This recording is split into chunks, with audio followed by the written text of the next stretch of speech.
DevilNeverCry. What is up, everybody? It is me, DevilNeverCry, and thanks to the recent RE showcase, there's been a whole slew of news that has surfaced about Resident Evil 4 Remake, some of which you might have missed. So I thought now would be a good time to recap everything we know. So without further ado, let's dive right in. The first piece of information you might have missed is that Resident Evil 4 Remake aims to match the length of the original. This was confirmed in an interview by PC Gamer featuring RE4 Remake's producer Yoshiaki Hirabayashi. Hirabayashi states, and I quote, "When we started production on RE4, we looked into what people thought was good and what could have been done better. One example is the playtime for RE4 is about the same as the original game." I'd imagine the feedback here that Hirabayashi's referencing are the numerous complaints that Resident Evil 3 Remake got when we realized that a lot of sections, such as the clock tower section, was cut out entirely. Now, this doesn't necessarily confirm that nothing has been cut from Resident Evil 4 Remake. All it confirms is that the overall playtime will be similar on average to that of the original. Moving on, let's talk about the potential removal of QTEs. In another interview with Eurogamer, Yoshiaki Hirabayashi stated that he'd say there are barely any QTEs. Different people technically have different definitions of what a QTE is, so whilst I can't tell you that there aren't any at all, I can say that there aren't prompts to press buttons mid-cutscene.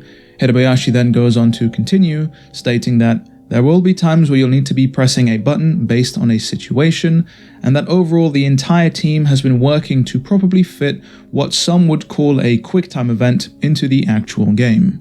Overall, I'm not surprised that this change has occurred. It's just a case of modernizing Resident Evil 4, and QuickTime events haven't really been a hot thing, so to speak.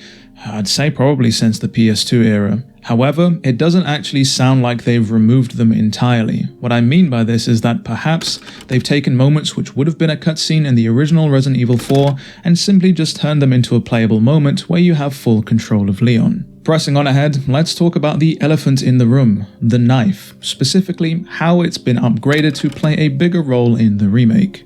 The knife has retained its key mechanics, such as being able to attack enemies using it as a secondary weapon, or using it as a get-off-me move whenever you're in the grips of an enemy's clutches. Alongside this, you can now instantly kill enemies when they've been downed on the floor with it, and the biggest change, of course, is that you are now able to parry with the knife. The big moment showing this off, of course, is when Leon decides to parry Dr. Salvador's chainsaw with his knife. Now, what's important to note here is the durability mechanic. Any use of the knife essentially degrades its durability, with certain things such as parrying Dr. Salvador breaking the knife entirely. Looking at the merchant's shop here, who does return by the way, you can see that you can upgrade the knife in numerous ways. You can upgrade it to do more damage, you can upgrade its durability so that you can use it more often in combat, and you can repair the knife. What this seems to imply is that once you use the knife and break it, you are unable to repair it entirely until you come across a merchant somewhere in the game. This means that once you break that knife, there's no more using it to get out of grabs, there's no more parrying, there's no more using it as a secondary weapon, nothing. So it seems to be another resource that you'll have to manage and essentially use carefully. Otherwise, you'll find yourself in a sticky situation wishing you had that get out of jail free card. As I've just mentioned the merchant, let's move on to them next. Of course they reappear in the remake, it simply wouldn't be the same if they didn't. They largely function exactly the same as they did in the original. You're able to buy items, tune up your weapons, sell things you don't need, and an entirely new mechanic here is the trade function. In the remake, it seems as though the merchant has an entirely specific trade menu featuring special limited items that you'll only be able to get by picking up or finding a very specific currency in RE4 Remake. The currency, of course, being the tiny red gems that you see up in the corner there, which are counted entirely different from the regular currency. Upon close inspection of the small icon, they seem to resemble the spinal or spinal gems from the original Resident Evil 4. However, in the original, these gems seem to only function as items to be sold and not traded. Moving away entirely from the merchant, let's talk about the ATTACHE case and the crafting system in RE4 Remake. Now, it's no surprise that crafting is a part of this game. You're able to craft ammo and herbs in pretty much all of the Resident Evil games, but here specifically, it seems to have its own menu. First of all, yes, the attache case does make a return and it functions exactly the same as it did in the original. There would literally be riots if this wasn't the case. But getting on to crafting, gone are the days of you having to individually combine each and every single item you want. Now you're able to pick what item you want to craft from a drop-down menu, with it automatically using the resources needed. Another quality of life change that aims to modernize Resident Evil 4. Next up, let's talk about the enemies of Resident Evil 4. Thanks to a few of the previews out there with people getting hands-on, we know that enemies in the remake will be a lot smarter, directing each other to flank Leon and catch him unawares. We even see a new situation where Dr. Salvador cuts the structures of one of the buildings to box Leon in and cut off his escape route. Personally, I think this is a great change. I mean, it's simply an evolution of the enemy AI. These aren't zombies after all, they are ganados. They are meant to be devious and cunning, even if they are kind of stupid at times. This change has my mind potentially running rampant with speculation as to what this means for other enemy encounters in RE4 Remake.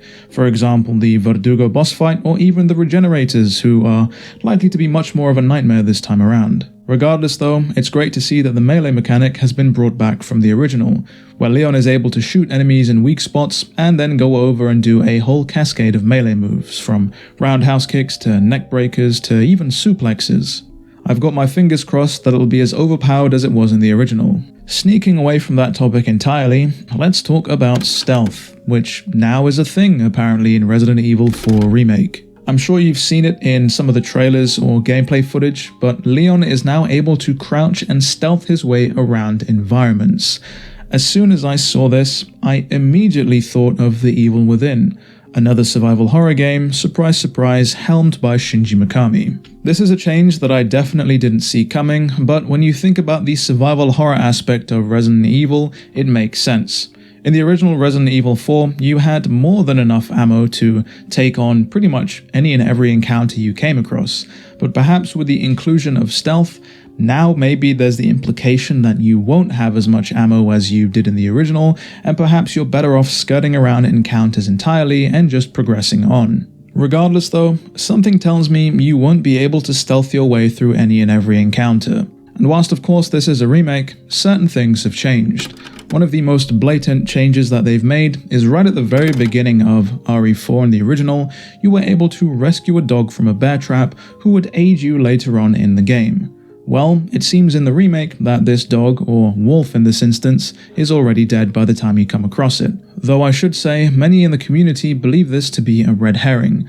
Perhaps somewhere out there that dog is just waiting for its time to shine. Another change they've made to mix things up and throw us off our game is the bell tower in the middle of the village. In the original game, you were able to climb up this bell tower and cheese enemies as they climbed up the ladder one by one. But thanks to some previews, we now know that once Leon makes his way to the top of the bell tower in the remake, the floor underneath him gives way, sending him crashing back down, leaving the bell tower inaccessible. And these are just some of the things they've changed. Who knows what else they'll have lying in wait for us. But that about wraps it up for this video. If there is anything else that I have missed, let me know down in the comments section below. If you enjoyed today's video, do be sure to leave a like and consider subscribing so you don't miss out on the next video. With all that said and done, it has been me, DevilNeverCry. I'd like to thank all of you for watching, and as always, I'll see you all next video.